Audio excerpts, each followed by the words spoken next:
પ્રસ્તુત છે પ્રાસંગિક. વિષય છે જળ પ્લાવિત દિવસ. સંપાદન અને પાઠન છે નેહલ ઠક્કરનો. વિશ્વ જળપ્લાવિત દિવસ દર વર્ષે 2 ફેબ્રુઆરીના રોજ ઉજવવામાં આવે છે. જળપ્લાવિત વિસ્તારો જેવા કે નદી સરોવરના સંરક્ષણ અને જાળવણી અને લોકજાગૃતિ માટે આ દિવસ ઉજવાય છે. દિવસો દિવસ મીઠું પાણી ઘટતું જઈ રહ્યું છે. લોકો ખેતી માટે આસપાસના તળાવો અને નદીમાંથી સિંચાઈ કરવાનું શરૂ કરતા પશુ પક્ષીઓ માટે તે ખતરારૂપ સાબિત થઈ રહ્યું છે.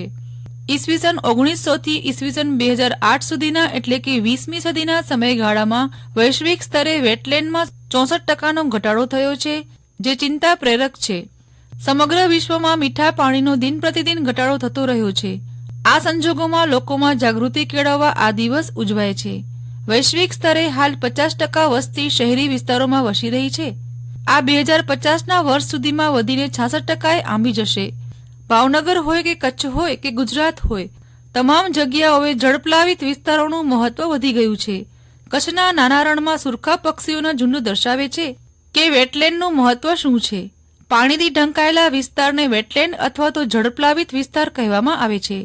કાદવ કીચડવાળું ખાબોચિયું, તળાવ, સરોવર, નદીઓના મુખ પ્રદેશમાં રચાતો ત્રિકોણાકાર વિસ્તાર જેને ડેલ્ટા તરીકે ઓળખવામાં આવે છે અને નીચાણવાળા વિસ્તાર જ્યાં અવારનવાર પાણી ભરાઈ રહેતું હોય તેવા તમામ વિસ્તારો જળપ્લાવિત વિસ્તાર કહેવામાં આવે છે. આ વિસ્તારો મીઠા પાણીનો સ્ત્રોત છે. ખોરાક અને બાંધકામ માટે કાચો માલ પૂરો પાડે છે. જમીનના તળમાં પાણીનો સંગ્રહ કરે છે. વિવિધ સજીવોને આશ્રયસ્થાન પૂરું પાડે છે અને જળવાયુ પરિવર્તન સામે ટકી શકવાની પરિસ્થિતિ પેદા કરે છે. આંતરરાષ્ટ્રીય સ્તરે અગત્યતા ધરાવતા જળપ્લાવિત વિસ્તારોને રામસર સાઇટ કહેવામાં આવે છે. રામસર નામનું શહેર ઈરાનમાં આવેલું છે. સન 1971ની સાલમાં રામસર ખાતે આયોજિત જળપ્લાવિત વિસ્તારોના સંરક્ષણ અને સાતત્યપૂર્ણ ઉપયોગ બાબતના આંતરરાષ્ટ્રીય સંમેલનમાં એક સમજૂતી પર ઘણા બધા રાષ્ટ્રોએ હસ્તાક્ષર કર્યા હતા.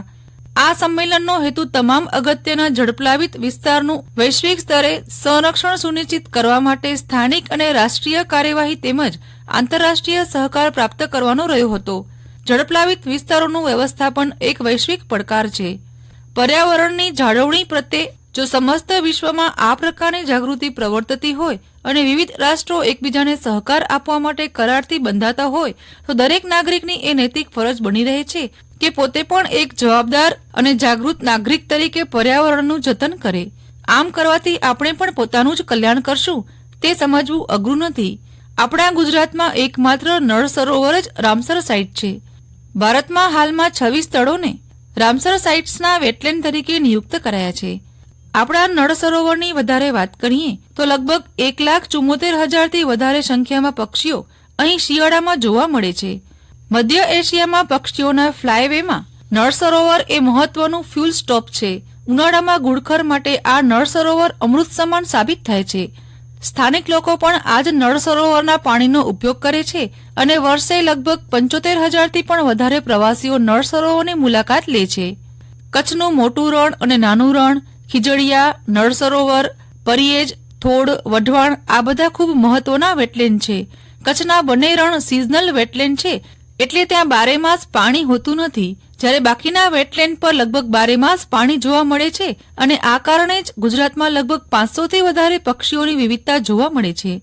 વેટલેન્ડ પક્ષીની સાથે બીજા પણ અનેક પ્રકારના સરીસૃપો, પતંગિયા જીવસૃષ્ટિને જીવંત રાખે છે અને એમાં વિકાસ પામતા ઘાસ પણ ઢોર માટે ખૂબ ઉપયોગી બને છે. આજે અમુક દેશોમાં લોકો માછલીના વ્યવસાય માટે પોતાના સ્વતંત્ર વેટલેન્ડ બનાવે છે, જે રોજગારની સાથે પર્યાવરણ માટે પણ અનુકૂળ છે. આજે થતા જમીનના દબાણોને લીધે વેટલેન્ડ તળાવો પૂરાઈ રહ્યા છે. આપણે દરિયો પૂરીને પણ વધારે જમીન મેળવવા અધીરા બન્યા છીએ. વધારે પ્રમાણમાં વૃક્ષનું વાવેતર કરીને ગ્લોબલ વોર્મિંગથી અને પર્યાવરણની સાયકલમાં પડેલા ગાબડાને પૂરવાના કામને પ્રાથમિકતા આપવી જરૂરી બન્યું છે અને આમ કરવા વેટલેન્ડ એ પ્રથમ અને હાથવગો ઉપાય છે.